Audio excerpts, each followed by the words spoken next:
Good golly, Miss Molly. That's right. We're talking Molly Mules today. We're talking John Mules today. It's going to be a good time. My name's Dave. This is Steve Edwards. Steve, good golly, Miss Molly. How you doing today? Hey, we got another dandy day started. Jess told me that I better get to the computer a minute ago, so I ran to the computer because Jess said so. Jumping on whatever Jess says. That's what we do here on this program.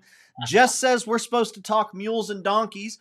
And so that's what we're going to do. My name's Dave. This is Steve Edwards. If this is the first time you're ever hanging out with us, hey, this is the Ask Steve show where we get all of your mule and donkey questions answered so you can love thy mule. Right, Steve? Love thy mule. We That's want you right. to enjoy what it is to be a mule and donkey owner. This should be an escape. This should be something that brings fulfillment. This is one of those deals where you enjoy the creation of the creator, where you are able to have dominion over and subdue the land. And we want you to be able to do that to the fullest. John 10:10, Jesus says, I have come that you have life and may live it to the fullest. And man, enjoying the creation is one of the ways that we fulfill that promise and we enjoy it. So we want you to enjoy the mule and the donkey. They are not horses. They are special and unique creatures. Just one thing that makes them different. You might say, well, what makes them different? Well, the mule and the donkey, they walk different in their shoulder movement than the horse. See, the horse, when the horse walks, those shoulders move like this, like pistons going forward and backwards. So if you have a horse saddle you're putting up there, okay, it's going front and backwards. It can accommodate that saddle. But you put a horse saddle up on a mule and the donkey, well, their shoulders move up and down, and all of the sudden that scapula on top of the shoulder, which is really, really razor thin, what happens is you got that saddle coming down, and all of a sudden it's twisting that real fine bone there, and that is just one way the Creator made these animals different. So we're going to help you understand those differences, not just so that it's comfortable for them, but so that it's enjoyable for you. Every week we get together for 60 minutes to talk mules and donkeys. There's really only three things we ask. Number one, we ask that you share your name, where you're watching from, and what the weather is like today. You're going to see our friends do that in the comment section right now. So say hello, share your name, where you're watching from, and what the weather is like today. If you're a lurker, you just show up each week, week in, week out, but you don't say a whole lot. Today is the day to say hello. Let yourself be known so we can say hi right back to you. The second thing that we ask is that you take a moment to share any and every mule or donkey question that you got. There's two reasons for it. Number one, we already said, we want you to enjoy this incredible animal. And so understanding, getting information, that's the pathway to enjoying the mule or donkey. But the second reason is that there's going to be folks, these programs get watched on replay. Hundreds, sometimes even thousands. Some of these clips even get watched tens of thousands of times. And so we know that there are folks looking for answers in the future. And if you ask your question today, you are actually going to be helping that person 1 year, 2 years, 3 years from now looking for the answer. You're going to help them find it because they're going to type in the YouTube or on Google and they're going to find this video. So you're doing double bonus. You're helping yourself and you're helping your neighbor. Third thing we ask is that you share the broadcast with friends or family. We want to make sure to get in front of each and every mule or donkey fan that we can, because we really believe that this little community we've put together here, we really do believe that it's making a difference in the lives of mule and donkey owners. Steve, how has it been since we got together last week?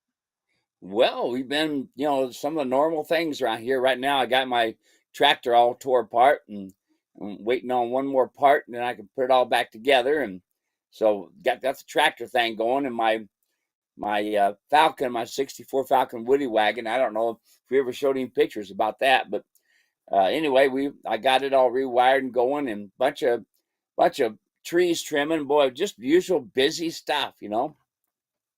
Yeah, it's well, you think that, retirement's gonna hit and all of a sudden you're gonna be like, what am I gonna do? I'll tell you what, Steve, I office out of my parents' house. They're both retired, and I guess I should say my dad's semi-retired. They're busier than they ever were before. They've got more going on than I remember them having going on when I was living at home. So I'm glad that you're keeping busy. I'm glad well, you're married, so there's always plenty of things to do. Wife's got a finger that points like this. You there, do. And she goes, "That'll do, Steve. That'll do." That'll do. Awesome, awesome. Well, hey, right off the bat, I want to let everybody know you need to mark April 3 through 6, 2025 in your calendar because there is something incredible, stupendous, magnificent, absolutely amazing, but happening before your very eyes and ears on April 3rd through 6th. Steve is traveling to Columbia, Tennessee for the Mule Days event. Steve, tell us what's happening up there on April 3rd through 6th. Well, I tell you what, it's going to be a lot of fun. I got a lot of friends in Tennessee, and of course the outlying states and this sort of thing. But this Mule Days is one, if not the biggest, close to being the biggest Mule Days in the East Coast. It's like Bishop on the West Coast. This is big time mules on the East Coast. These guys put forth a lot of effort. Money goes to good causes, but you're going to see mules and mule people all over the place. Oh, golly, it's going to be great. And I'm going to be doing a lot of clinics. I'm going to have some couple big tents put up. We're going to have my saddles there intact, but I'm going to be there especially to help each one of you all. Okay, it's more important to me. I want you to get this in your mind. More important to me to help you do this yourself than is for me to show up. All right, I come a long ways to do this stuff, and I really want you to have an understanding. Just like Dave said earlier, and you know the mule guy always hits it right on the money. Got that? So the mule guy says, have and enjoy life, and don't get all frustrated and this sort of thing. Listen, you got these mules to enjoy life. I don't know why in the world you'd want to turn them over to a trainer, but that's another thing that Dave and I are going to be talking about. You can do this stuff yourself. Why trust your friend to somebody you don't really know that you're worried to get in the saddle to ride? Well, then here's my deal to you. Going back, watch the Mule Days here. Come on down here. They got camping. There's RV spots. There is all kinds of hotels. There's all kinds of food, and if you ever eat Southern cooking, boy, yeah, it's pretty good stuff. But anyway, come on down, come and watch. We got all kinds of things going to be happening. We're going to be talking about it, and letting you all know that you need to be coming to this clinic April 3rd through the 6th. Awesome. Awesome. Awesome. It's muleday.com. Put a link there in the comments section and check that out. And then if you want to actually do something, you're like, man, Steve, that's great. I'd like to be there, but that's so far away. I'm working with my mule right now. You say, why would you turn him over to a trainer and trust it to a so-called trainer? Steve, do we have anything that we could do for them? Do we have anything that we could do to help them? Oh yeah.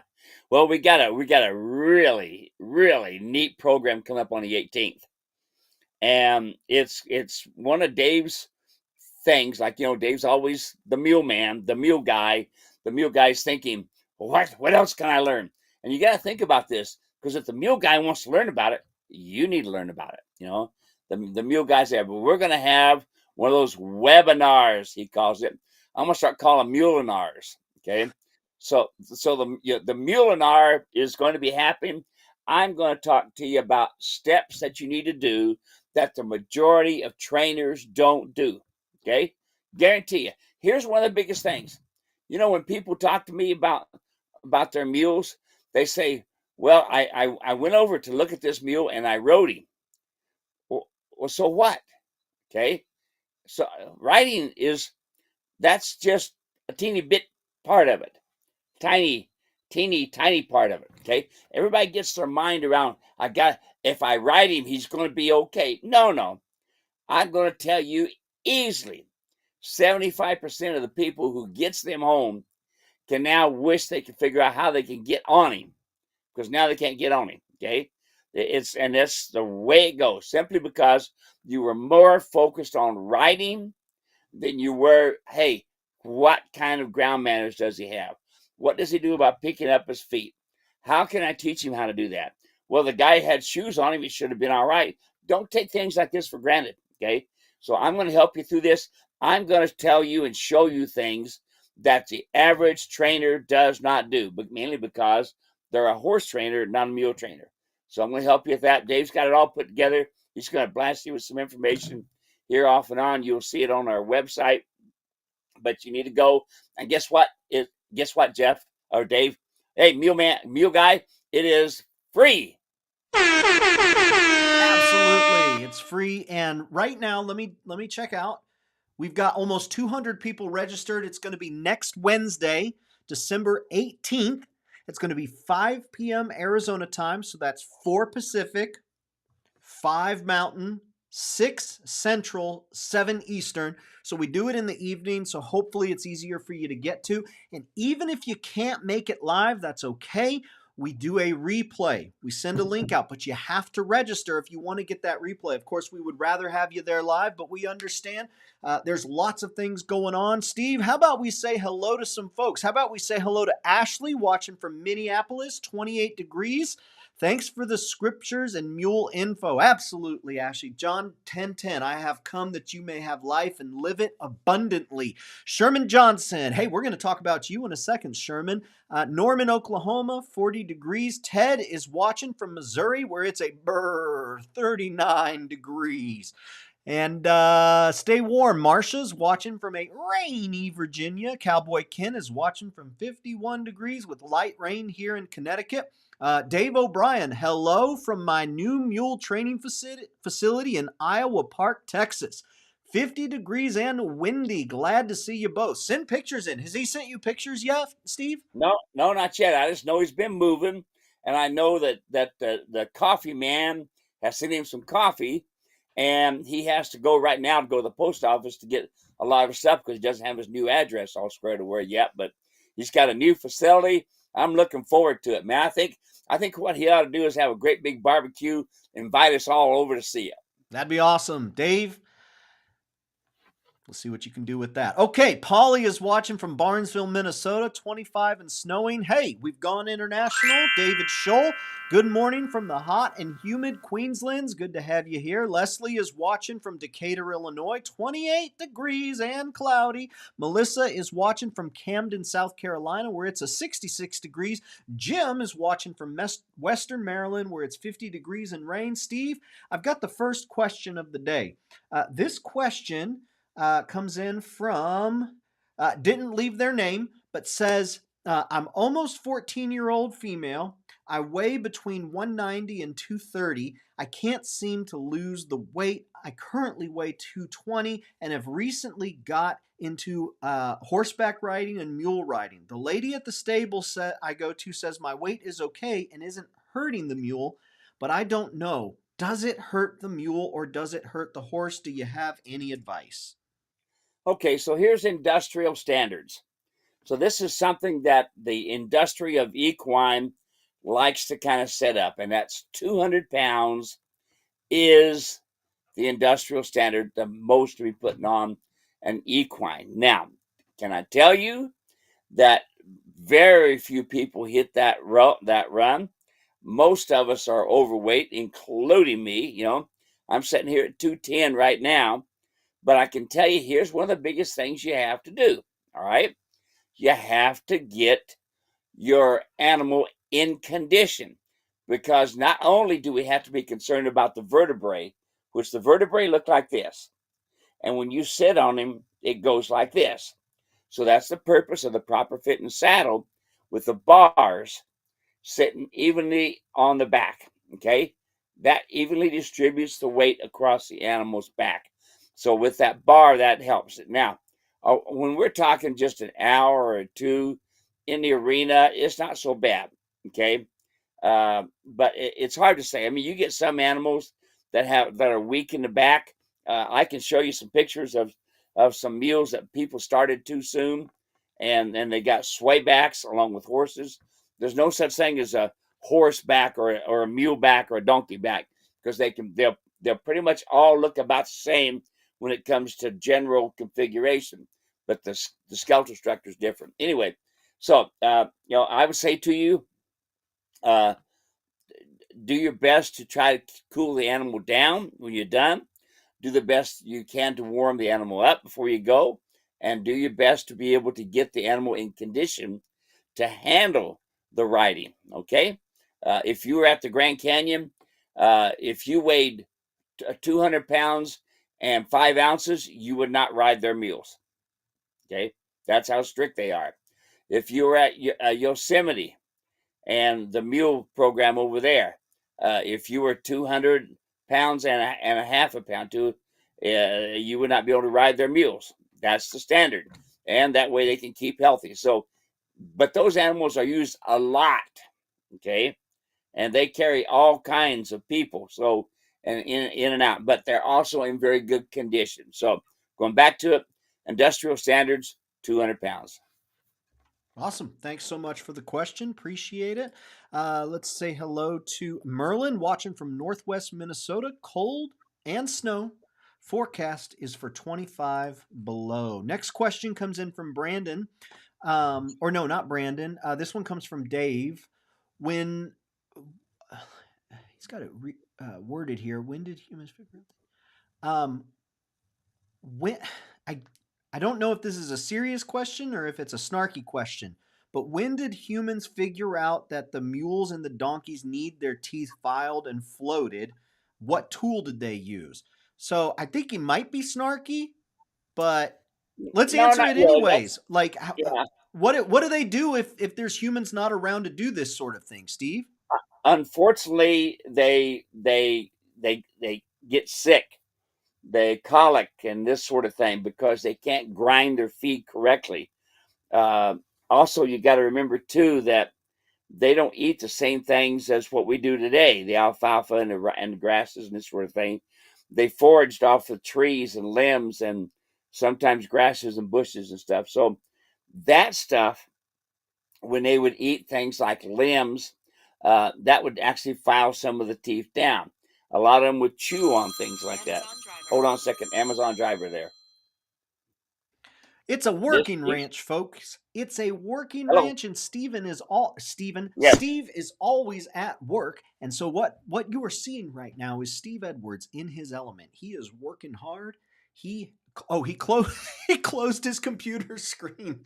Oh my goodness. Okay, so folks, while he has stepped away, I wanted to let you guys know. I wanted to remind you next Wednesday is the next free webinar. So right there, absolutely free. It's all about how to train your mule and donkey yourself. And the idea here is you are more qualified than you think you are. So we've got folks in the broadcast right now, in the chat room, who thought maybe, hey, I need to hire someone, who were thinking, oh, you know what? I need to connect with Steve and have Steve come out here. We get questions all the time. Hey, Steve, can I come to your ranch so you can train my mule? And we say it's just better if you learn how to do it. And let me tell you, there are two things that I have really learned that sets apart your training and really puts you at an advantage. The first thing is ask questions, because the question you ask right now is going to lead you to an answer that's going to make you want to ask another question. And the more questions you can ask, the more information that you can get, and the more curious you get, the more prepared you're going to be when you step into the arena, when you step into the stall, or when you're leading them from here to there. Equipping yourself with knowledge is really the first thing that you can do. And don't be afraid to ask any type of question, even if you feel like it sounds like, oh, I bet everybody asks that question. I don't want to sound stupid. Or I'll bet this is really not a good question. I'll bet he talks about it. I'll just wait. No, no, no, no. Ask any and every question, because that curiosity is what's going to be your advantage. The second thing is patience.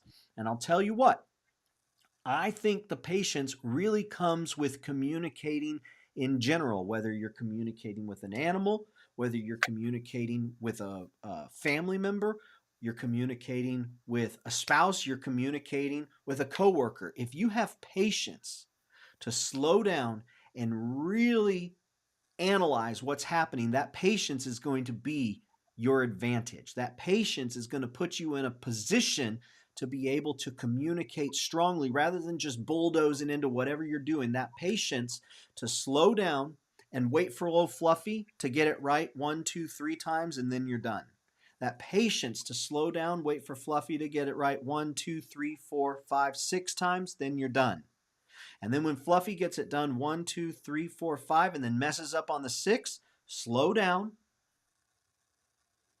Get Fluffy to do it 1, 2, 3. Get Fluffy to do it 1, 2, 3, 4, 5, 6, and then you're good. But don't feel like you have to bulldoze through it. You got to rush through it. And don't feel like you have to do it each and every day because you want to make progress. No, no, no, no. Their brains are tiny, and it can only take in so much information. And for them, every single move is a picture. And so if you're just bulldozing through it, trying to throw as many pictures as possible, they can't process it. You're not going to make any progress. So, Steve, was that I told folks they were watching a working cowboy on a working ranch. I said, step back. This is what it looks like to see him in his element. Everything squared away? Yep, we're good. I had Amazon had to have a special code in order to drop a special package that I had off, So we're Somebody good. says it must be Santa calling. So, yeah, I Amazon. I'm yeah, sure it was, Mr. Steve. I call Amazon. I call it Amaclaus. Amaclaus. Yeah, That's really yeah. Amaclaus visits here daily. Yeah, that's yeah. really really good. I like that. That's cool. So Um, did you hear that, folks? The mule guy there, he sounded like me. All of a sudden, I'm looking around going, who's that young guy there? Sounds like me. It can't be me. I got gray hair. He's got hair standing straight up. so going back to this tool thing, when they would eat the branches, when they would forage, when they would start tearing up brush, that would wind up doing some of the quote unquote floating and filing on its own, and they're not eating that stuff today. And that, also get this in your mind too. When they're eating on the side of a mountain, they don't have them big grassy pastures like you all have. You watch wild donkeys out here on the side of a mountain, and as they're chewing on branches, on limbs, they're even when they're getting some grasses or getting some gravel, all of that is helping file down the teeth, helping balance it out. Now I can tell you, nowhere near right compared to having a good veterinarian or somebody knows what they're doing. But when I fed hay cubes, just like now I feed pellets, okay, those pellets actually help keep the points off of the teeth. Grass don't, okay? Hay doesn't, but the pellets do because it is crunchy. Crunchy, okay? And it makes all the difference in the world. Now, believe me, and I've seen it out being out in donkey world. We have donkey world here in Arizona. We got donkeys all over the place, and wild donkeys, and you ought to see them, okay? Fat and healthy and this sort of thing, yeah. But the ones that are sickly, okay, uh, when we've vetted them and this sort of thing, helping out the BLM, it's amazing how nasty their mouths are, or how bad their feet are. And so, yeah, in the wild, the good Lord takes care of them. When it's you and I, we need to take care of them. Their teeth need to be floated. Awesome. See, we can even take snark and turn it into a teachable moment. Good, good, good. Okay, let's see here. Sharon is watching from Cumberland, Virginia. Warm and 58 degrees today. David Pingelli, Mr. Coffee by David. Rain, rain, and more rain. 60 degrees in Manchester, Georgia. Love my new Bible. It may be a new Bible, but it is the time tested, true word of God. Ain't that right, David? Good to hear from you. David Pingelli says, great save there, Dave. Thank you very much. We'll bow and say, gratefully accepted. Hey, Leslie's got a great question. We can never answer this one too many times. Steve, how do you know if you are riding with the correct bit? Okay, riding with the correct bit means when you look at your animal, he is balanced and framed up. Top of his hip, top of his wither, top of his head. You got almost a straight line across there. Okay. Now, it's a little more difficult when a mule or a donkey has their neck come up out of their shoulders. It's a lot more difficult to have a good balance. All right. Once that's accomplished, then the nose needs to be on the vertical, not sticking out, but on the vertical. Now, when I see that balance, that means the back end is traveling correctly and making the front end travel correctly. You may see four legs going, but they're not balanced. They're not going correctly down the road. Okay. And the next thing then, so the nose on the vertical. When that bit is correct, when the mouth, the teeth work are done, the dental work are done, the mule will respect the bit by dropping his head. That by then, what happens? It takes the pressure off of the mouth from the bit. When they stick their nose out, that puts pressure upon the mouth. Snaffle bit, corners of the mouth, cross the tongue. A finished bit, roof of the mouth, corners of the mouth. Okay? When they respond correctly, that means what they're trying to do is to be comfortable. So to be comfortable, if they stick their nose out, they're going to be pushing against the bit. If they put their nose back, that means they're getting the bit in a comfortable place to where now they are comfortable. They are uncomfortable when they stick their nose out. That then makes the elevated head. That then hollows out the back. That then makes the back end not catch up with the front end. All right. I know that's a lot to think about, but you'll know when they're really riding nice, when you can really feel them good. Everything is connected together. Now, what happens if I have the right bit, but yet my mule will elevate his head or stick his nose out? Look at your hands. Here's the horn. Your hands should be no higher than one fist above the horn. No higher. Your hands should be no farther apart than as wide as your pommel when you're riding a snaffy bit. Okay? Your pommel. That's the part of the front of the saddle with the horn comes up out of. That's called the pommel. All right? So they need to be that wide. When you take and are over pulling on your mule, he is going to try to protect himself by sticking his nose out, thereby grabbing the bit, elevating the head, tightening all 5 major neck muscles to keep you from pulling on him. Okay, that's it. You may have the best bit in the world, maybe even have one made just for that mule. But if your hands are not correct, the animal is not going to be correct in the bit. Now, here's what you do. And I'm going to be talking about this in the webinar here, Dave. This is really important. If my mule, without anybody on his back, and my mule rider's martingale, for instance, is hooked up to the surcingle, and my mule is going around the round pin, and my mule is framed up and balanced, top of the hip, top of the wither, top of the head, balanced and framed up, and nose is on the vertical, guess what? There's no rider on his back. Guess what? The bit is doing the job. At the same time, somebody climbs on that mule and their hands are incorrect, it's not the mule's fault, it's my fault. Now, I've seen that time and time again. When I would go do a clinic, I would talk about balance and framed up, and I'd be riding my mule, and I would be doing a demonstration. And you'd see the mule walking, framed up, nice, moving good, backing up, nice, turn on the forehand, turn on the hindquarters. You'll see the mule doing all that with me on it. And then I call in the audience, come down here and look, see. And all of a sudden, the head's in the air, and they can't get it to go right or left. And they say, oh, all of a sudden the mule's broke? No. What you did is you're not communicating correctly. So there you are, Leslie. I hope that helps you out. The best way to know if the bit is going to be correct is when the mule is in the round pin, in the surcingle, with nobody on his back, and you got the bit on. That's the quickest, shortest way. Awesome. I love that question. Thanks so much, Leslie. Let's see here. Linda is watching from Portal, Arizona, 51 and sunny. Ivy is watching from Central Maine, 24 degrees, foggy with freezing rain.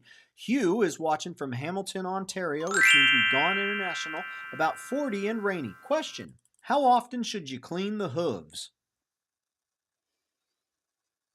Whenever you want to. There's not really a time frame. Okay. I can tell you that when you have your stalls correct and stuff, they'll pretty much self clean. The biggest problem that happens with us as equine owners is we let their feet go too long. During the wintertime, especially, everybody that's it's in the muddy, snowy parts of the country, you need to have your hooves short. Shorter the better. That way that snow and stuff doesn't pack up in there. Okay. Now going down the trail, they're pretty much self cleaning. Okay, all the way through. Every once in a while, you'll have an odd rock get in there caught wrong in the shoe. Then you have to get off. You'll see them gimping, get off, and you flip it off, and this sort of thing. But for the most part, you don't really have to do a lot of cleaning all the time. I usually do when I'm getting ready to ride my mule. I look at my tendons. I look at the frog. I look at the shoes. I look at the legs. I look at all that stuff as I'm brushing it. I'm just not brushing it. Okay. I am looking for problems. It's like when I get ready to go on a trip. I make sure I got air in my tires. I got to make sure I got all of my water system good, my radiator and is full, and my windshield wiper, all that stuff's prepared, ready to go. So when I go to ride, I got made sure my strings are right on my saddles, my conchos are tight, all of my gear is correct, all the places that are folded are correct, and I make sure everything's correct before I get in the saddle. Okay, so that's what you want to do. So as far as hoof cleaning, it's minimal. It needs to be done. I do it to make sure that everything looks healthy. Awesome. Let's see here. Thank you so much, Hugh. Beth is watching from Maryland. It's 46 and just plain wet. I can hear it in your voice there, Beth. Edna is watching from Spring Hill, Florida, 78 and warm. Steve, this is the comment that I was telling you about before we went live. This one comes from over on Instagram, Ma'am, Dad, Brother. Hi, Steve. I'm looking forward to your webinar on the 18th. That's the one I was telling you folks about. Will you be planning a clinic in Tennessee around the Columbia Mule Days? And Steve, that's going to be the clinic, right? You're going to be there training. Oh yeah, I'm going to be there training. You're going to see Cursingles being used. You're going to see me taking the owner of the donkey or the owner of the mule, and you're going to hear them say, "I can't pick up the foot." I'm going to show them how to pick up the foot. I can't get him to stop. I'm going to show you how to stop. I am there for you. All right. I've I've I've done this all my life. Okay, and I enjoy it. But what I enjoy most of all is seeing you do it. Everybody's capable of doing it. So yes, I'm going to be doing the clinics. I'm going to do a lot of them. And I go. I want to help you out. So if you want to bring your mules to the mule days, you can do that and go through the parades, ride them around stuff. But if you want to go in the clinic, then contact me and let me know what you need me to help with, and I will help you out. So you can start calling me, you can start texting me actually anytime, emailing me anytime. Hey Steve, I need help at the mule days in Columbia, and then I'll call you and we'll get you in the schedule and going with the show. How about that? We're taking care of you. Good stuff. Next question comes from John. Says, I have a mean miniature mule picking on my male horse. How do I stop him? I was just going to say get rid of the horse. Yeah, that's right. Yeah, you separate them. Listen, the Shetland ponies are one of the nastiest equine that are out there. They've always have been. And when you have a Shetland donkey, mule, they are nasty too. So before he cripples your mule or your horse and grabs a hold of a tendon and cripples him or something like that, get rid of the little mini mule or put him in a separate stall. I said stall, okay? Not out in a big old pasture where he's going to he'll be in a short time foundered and it'll be over with anyway. But separate them, okay? Folks, you cannot have these animals together one another. They're going to want to play. They're going to want to be the top of the pecking order. I told you about a friend of mine, Steve Ham, in Arkansas when I was there. They ended up putting down a really nice horse. They put their horses together one time and to feed and stuff. And a bunch of them got kicked, some of them got bit, and ended up having a bunch of crippled animals. But the saddest one of them all was one of their really good horses. They ended up shooting it, putting it down because he broke a leg. You see, so separate these animals, get them in all their individual stalls, feed them accordingly, take care of them.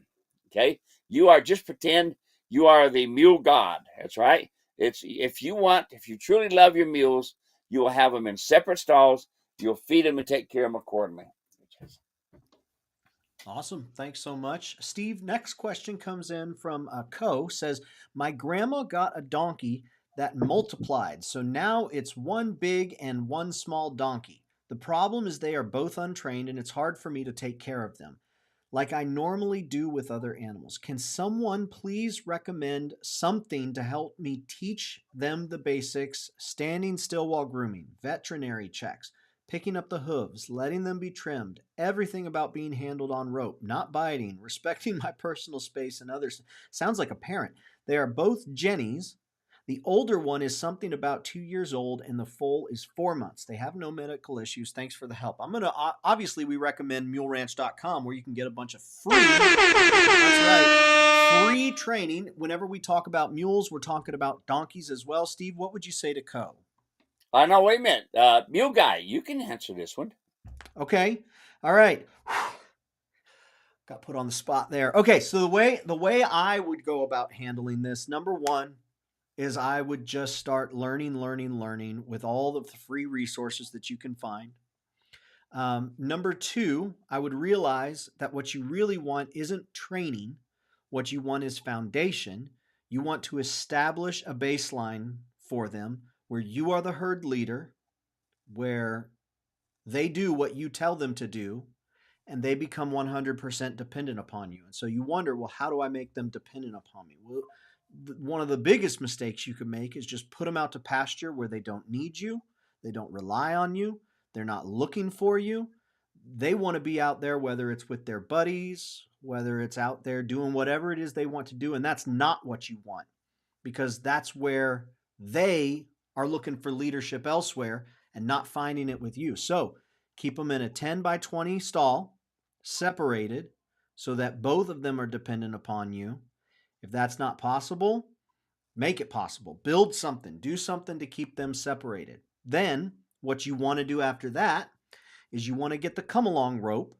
You want to get the ground foundation starting kit, because that comes with the come along rope, and that's going to be your primary communication tool. That's what's going to help you communicate with them. Ask, tell, demand. Because when they don't listen, when you bump on the rope a little bit and say, no, I don't want you to move, or no, I want your head to stay still, you're going to bump. And if they listen, great. If they don't, then you're going to go from ask to tell, and you're going to jerk a little bit harder. And if they still don't listen, that's when you go to demand and you really rip their nose off. But the goal is to not keep ripping their nose off. The goal is not to continue to have to demand like the lead mare would demand. Lead mare is going to turn around, spin around, kick them, do all sorts of damage. You may take off a little bit of hair. There may be a little bit of blood, but that's not where you want to live. You want to live in the place where all it takes is just the weight of the come along rope. So you say, well, how am I going to do that? Well, when you get the ground foundation starting kit, it comes with an instructional video, and it's going to walk you through all of the steps. And ultimately, what you're going to start to do is you're going to start with little teeny tiny things of just keeping them straight. Right, Steve? You just want them to be straight. And so you put that come along rope on them, and the second they move their head one way, you just bump, and they get back straight up. They want to look around. No, you're not looking around. You're doing what I'm telling you to do, and I tell you to stay straight, so you bump it a little bit. And you just work on keeping them straight.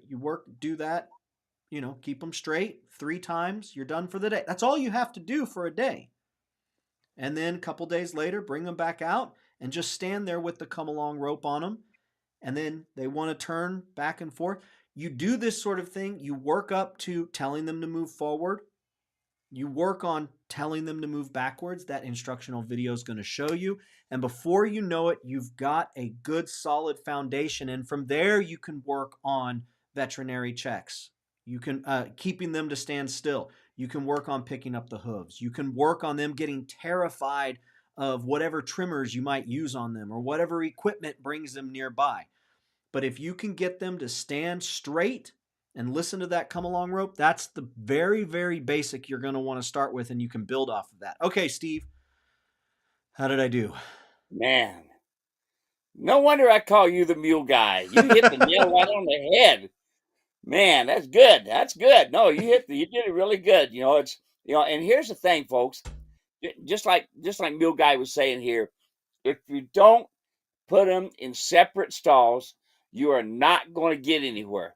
Oh, I don't want to separate Fluffy from Fluffy yet. No, you better, or you're not going to get anywhere. Well, I'm not going to try your way. Okay, don't try my way. If it don't work for you, don't do it. Okay, but you can't pet them into submission. They're an equine. So everything Dave said there, that the Mule Guy hit it right on the money. Everything there. If you'll do those simple steps in about 4 months, you'll have them donkeys doing anything you want them to do. So let me ask you that then. So I mean, I was put on the spot there, um, but I do think that like if you can get them to stay straight, like to me, that seems like a really, really great place to start. I'm sure you could start any number of places, but just standing there with the come along rope, getting them to stay straight, that seems like it whatever principles you might be teaching them from any other technique, it seems like that would do the exact same job. And that's really not a whole lot of effort on your part other than just your timing. I mean, is that a good place to start, Steve? Yeah, absolutely. Absolutely. Try getting in your car and just don't touch the steering wheel and see if the car goes anywhere it wants to go. It will. Okay. It will. It's the same thing with that donkey. It's got a mind and it says, I don't want to be with you, predator. That's what you are. You're a predator. They're a prey animal. Okay. So if you got to teach them in the very beginning, straightness. Not what's over there, straightness. Not what's up there, straightness. That's exactly right. You hit everything nail on the head. There you go, folks. The Mule Guy is coming up in the world. All right, there we go. Okay. Steve's words, I'll take it. All right, let's see here. Let's say hello to, uh, let's see. Oh man, all the love's coming through. Y'all make, yeah, they love me. They really, really love me. No, that's real fun. Okay, Bush Pony says, question. What is the best way to get a mule used to the rear cinch? She isn't saddle broke yet, but the adoption center trainer has saddled her a few times with the front cinch only. Yeah. Shouldn't let a horse trainer touch your animals, y'all. Okay. When you're going to start them, you start them right. Not a front cinch. A front cinch causes nothing but problems. You start off with a rear cinch all the time. See, you don't see horsemen doing that. Mainly because they don't know what it's like. Most horsemen do not really understand a saddle. Oh, really? Did you see you say that? Yeah, I said that because they don't understand that back D ring and that front D ring have a purpose. They don't understand that your cinch is too far apart. That's not the right purpose. They don't understand that little tiny leather strip in the back is putting more pressure on the ribs than you want. That's why I have a nice big wide cinch, okay? So, the way I do it to start with is I put the come along rope on them and I teach them everything Dave just talked about. Everything, okay? And then I take and put that rope around their middle and I pull the loop up and I hold it up. And that's the first time I hit them on the belly with it, okay? And I pull it tight with a rope, okay? And then I work my way up to the cinches. But put that rear cinch on first. Horsemen put it on the front in it, and what happens? You end up shortening the stride of your mule and your donkey. What happens? It ends up going on top of the scapula. What happens? It ends up because look at the front cinch. It's at an angle, so it is going to pull the saddle forward. What happens when it goes forward? It hits the scapula. Well, the mule doesn't show any signs of any pain. The mule doesn't show any signs of any problems. Not today, but it's coming. It's finally had enough. All right, it's finally had enough. That little ding dong there, Dave, was my fire thing. Okay, I got mask fitting today, so I'm going to be certifying in my mask of my Yeah, S. these ain't COVID masks. Yeah, no, we don't. No, this is my mask when I go into a fire. My SUVA. Okay. Matter of fact, hey, my certification on driving an engine on a ladder truck now. Yep, Hey, yep. I'm starting the first certifications on that, and in about a month, I'll have all my certifications for driving the engine, the that's big red pretty truck. cool. Yeah, That's the big right. red All right, y'all look out. Here comes Captain Steve. truck. So, That's yeah, so great. Okay. going back, Next going back, question. Dave, Oh, go just the ahead. simple things of a saddle. If a trainer is only using a front cinch on a mule, what he's doing is creating problems with you in the future. Dave and I have both said to you time and time again, you've got one thing right, but you're creating 10 things wrong. Okay? If you put a saddle on their back, put the correct saddle. Don't just put any old saddle. Okay? Well, I got a saddle on his back. No, what you just did is you just put pressure in the wrong places. Well, the mule didn't show any pain. Well, he will. Time's coming. Okay. They do not get explosive like horses do. But when they finally had enough, kapow. Let me tell you, it's not good, folks. Okay. I've seen it time and time and time again. So just like Dave was saying, start out by using your come along rope and teach the animal to do everything on the ground first. Awesome. Thank you. Ted's got the question. What's the best way to teach your mule to give up the foot for inspection? So I sent him two videos. We've got one video, Steve, where you're talking about the button. And I have a question. So the button, I'm gonna bring up the video here. All right, so right here, we've got you. We're down at the Andrada Ranch with Randy. Randy passed away, one of Steve's friends, just a great man. And but we did get to spend some time together down there with Randy. And so he had a whole bunch of mules. And so we were demonstrating on this one, and there's this button. Steve, you're pushing on that button. Why does that button work? Because that button is the scapula, and the scapula only has the hide over it, no muscles or anything like that. So when you rub on that sharp point of the scapula, you rub on that with the hide, that makes it uncomfortable, and he will want to pick up his foot. Okay, so you can see I'm rubbing on it, and see, kind of give a little bit, rub on it, you give a little bit, and then I go ahead and he got the pressure off, and then he gives the rest of the way. Notice that then I take my hand away. So the reason it works is because it makes him uncomfortable. Remember, y'all. Here's the key 5 things. You do these 5 things, and you can communicate and train any mule, any donkey. Ask, tell, demand, comfortable, uncomfortable. So all I'm doing is making the mule uncomfortable, and he's trying to figure out what can I get you to do to quit letting kept pushing against my sore spot there. Okay, it's not that sore. Rub on somebody's collarbone one time or his shoulder bone one time and feel it. That's what it feels like. And notice I tapped him with the heel. Okay, and my boot. You can use a quirk or something like that as well. But now here's the back part. There's the hip bone. See him moving over just with a little bit of pressure. Okay, nice and smooth and easy. And then as you do that, you put the pressure there, and then you see here comes the foot. As long as the foot even comes up like that and the mule moves, the foot came up. Okay, and it will get better and easier. So there you are. There's the answer to the questions, and we sent you some free stuff. Awesome. There's one more video that I put in there, and that is when you're having trouble picking up the foot, and the rear foot can be a real booger for people. Oh yeah. Steve has a full video that has not been edited. I sent you the link, and it's titled "When You're Having Trouble Picking Up the Rear Foot." And we go back to that come along rope, and that come along rope is your communication tool. It is an extension of you. And then he gets uh, a quirk, and that quirk becomes an extension of you and allows you to further communicate. And so watch that video and you'll see exactly how Steve uses that come along rope and the quirk in conjunction to teach the animal to pick it up. But it's all about being that herd leader. It's all about making them uncomfortable. It's all about communicating in such a way that they understand. And I think that's one of the biggest mistakes I believed early on, Steve, when we started hanging out, is like, oh, these animals, they're like dogs. These animals are like cats. These animals are like humans, right?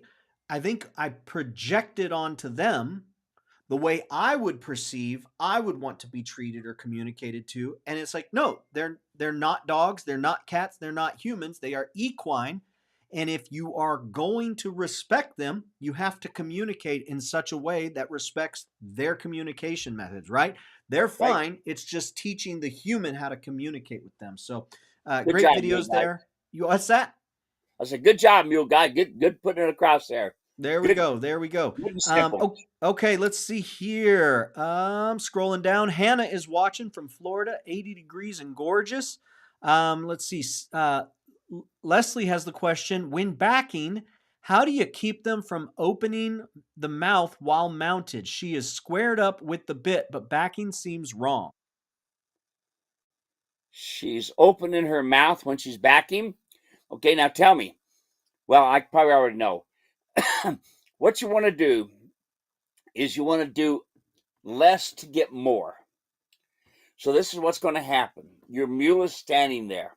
Okay, they have to frame themselves up to be in the proper position to move themselves back, forward, left, and right. Okay, so my hands are here. Okay, this is really important. My hands are here. So I want the right side to back up. Remember, they have two brains, one on the right and one on the left. They don't have the cranial lobe, tells right what the left to do. And they got just a little tiny spot about the size of a walnut on those brains that it's your teachable places. All right, so now let's go back. I want to take and have my snaffle bit into place. I use my Mule Rider's martingale. I do not use a smooth snaffle bit. It teaches in a brace. So what I'm going to do is I've got the reins here. I'm going to hold the left side solid, and the right side I'm just going to bump it. Bump, bump, bump, bump, bump, bump, bump, bump, bump, bump, bump, bump, bump. All of a sudden, the head drops. I quit. As soon as I quit and the head drops, I start again. Bump, bump, bump, bump. Now the mule's thinking, all right, to get you to quit bumping on me, all I have to do is drop my head and you will quit bumping on me because it makes me uncomfortable. Bump, bump, bump, bump, bump. Okay. My left one is quiet. My right one is bump, bump, bump. So now the mule goes, okay, get you to quit doing it. I'm going to drop my head. But I keep going. Well, then all of a sudden, the mule's thinking, wait a minute, before you let go of me, what happens if I move my right shoulder? I quit. I give him space for a second and make him comfortable, and then I go back at it again. Bump, bump, bump, bump, bump, bump, bump, bump, bump. And now the head drops, the shoulder moves, and he's thinking, now you're going to let go of me, right? No, bump, bump, bump, bump. And he's in this position, and all of a sudden, his right front leg or his right rear leg moves. I now have started building a foundation for a backup. Not both reins at the same time. I must teach one half of the animal at a time when I'm teaching anything. And I must ask, tell, demand, comfortable, uncomfortable. So, okay, and also you want to make sure you're using the right equipment. That's why I use the Mule Rider's martingale, because most of you don't understand that the nose has to stay on the vertical when you're training. The nose is on the vertical. That tells me then that the mule is listening to the bit. When the nose is sticking out, the mule's not listening to the bit. He's trying to control things. Okay, that's why I designed my Mule Rider's martingale. All right, so got the idea. That's how it's done. We've got some odds and end videos out there that shows that stuff. But you remember now, 3, 6, 9, 12. I want my right side to move 3 steps back today. My left side drop 3 steps today, and I'm done for the day. No more. Okay. The problem is we keep going, and we don't need to keep going. We need to stop. Build a foundation on some steps. Okay. And once that foundation comes along one day, you're going to pick up the reins, and that mule's going to back up smooth and easy as can be. Do not train every day. You do the next time you do those 3, you do it just right. Head drop, shoulders, foot. Then you're going to ask for more.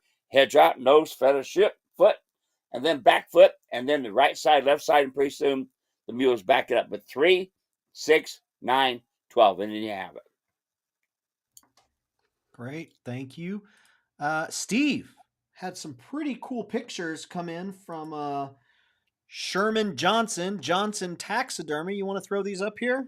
Yeah, let's take a look, see. All right, here we go.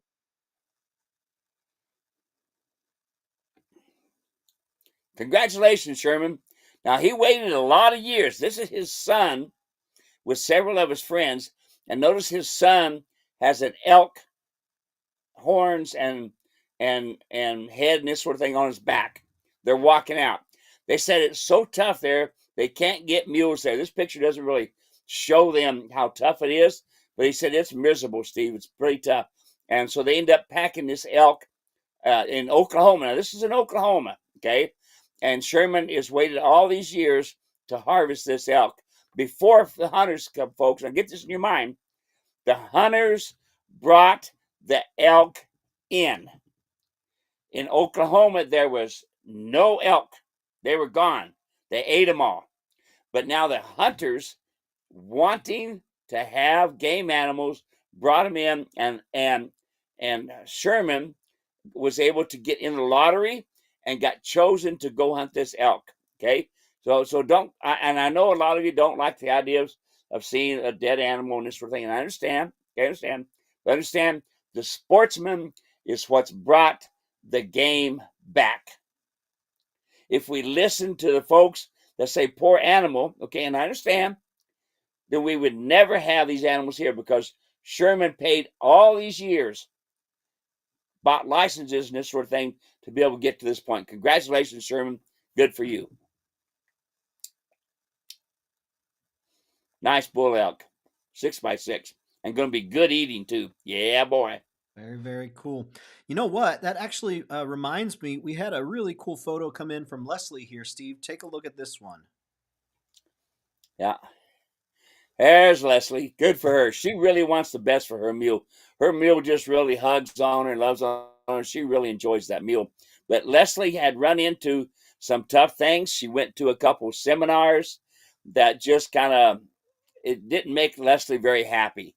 So she's very happy. Seems like she told me she's very happy with the training techniques that she's learning from Queen Valley Mule Ranch. And she's back to training herself now rather than going out and listening to a horse trainer that is under a mule costume.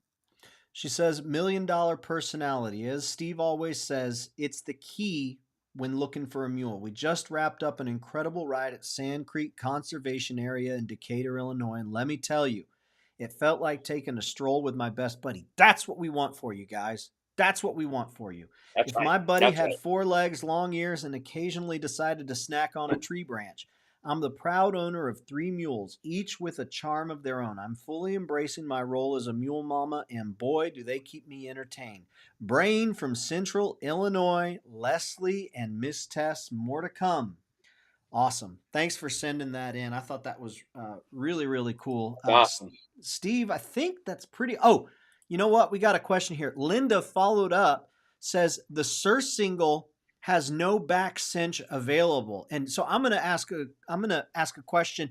Is that the case because of the purpose of what we're doing with the Cursingle? We don't need 2 cinches with the Cursingle. Is that it? Exactly. The Cursingle, the only reason that cinch is there is to balance the saddle. I have showed people that I let the cinch just hang, not even to use it, but it helps keep the saddle into place. And when you put the Cursingle on, depending on your mule's back, that cinch is usually about 10 inches from the front leg. Okay. And again, it's the only reason it's there is to hook the breeching to and to hook your reins to, either for your martingale or your halter, whatever. Okay. Is not for saddle training. It is for bridle training. It is for bidding up. Great. Let's see here. Ashley says, Fireman Steve, putting out fires, worldly, eternal, and bad trainers. I think we get a picture of Steve and his fireman gear, and we put that on there. Fireman Steve, putting out fires, worldly, eternal, and bad trainer fires. That's great. 38 Right. degrees and sunny in Missouri, says Herschel. Brenda says he does not back his products when they fail. Oh. Well, Brenda, oh my goodness. Well, hey, if you've got some problems, Brenda, give us a call. We're always happy to Yeah. talk to you, and we do our best. Thank you for being here. Glad that you're here. Marcia says that's beautiful. Bush Pony says long ears love. Linda says thank you, and we say well done. Folks, thanks so much for hanging out with us. I really appreciate you spending a little bit of time with us today. And if there's anything we can help you with, be sure and reach out. I want to remind you, next week is the free clinic where we're talking all about how to train your own mule or donkey. You're more qualified than you think you are, and we're going to give you some of the things that you need in order to get it done. So click that link there, register. It's absolutely free, and not only is it going to be a lot of good information, it's going to be a good time as well. We really enjoy sitting down. Y'all bring a cup of whatever your favorite beverage is, light the fire, snuggle up on the couch, grab a blanket, and fall asleep to the serenading of the Mule Man and the Mule Guy. Steve, anything you want to say before we're all done? No, that'd be good. That lady at the end there who said I don't back up my products, she needs to call me and talk to me. All right. So anytime you got any problems with me, I tell everybody, even if you're mad at me, you call me. Let me help you out. Okay. And I think everybody out there will say that I back up stuff 110%. I'll do whatever I need to do. So whoever you are, call me 602-999-6853. You got a problem, let me help you out. Awesome. Very good. Thank you, everybody. God bless. Take care. John 10:10. I've come that you may have life and live it to the fullest. That's what we want for you. And I hope you enjoy the time with your mules and donkeys. And let us know how we can help you. Until next time, we'll see you. Bye bye, everybody. Goodbye.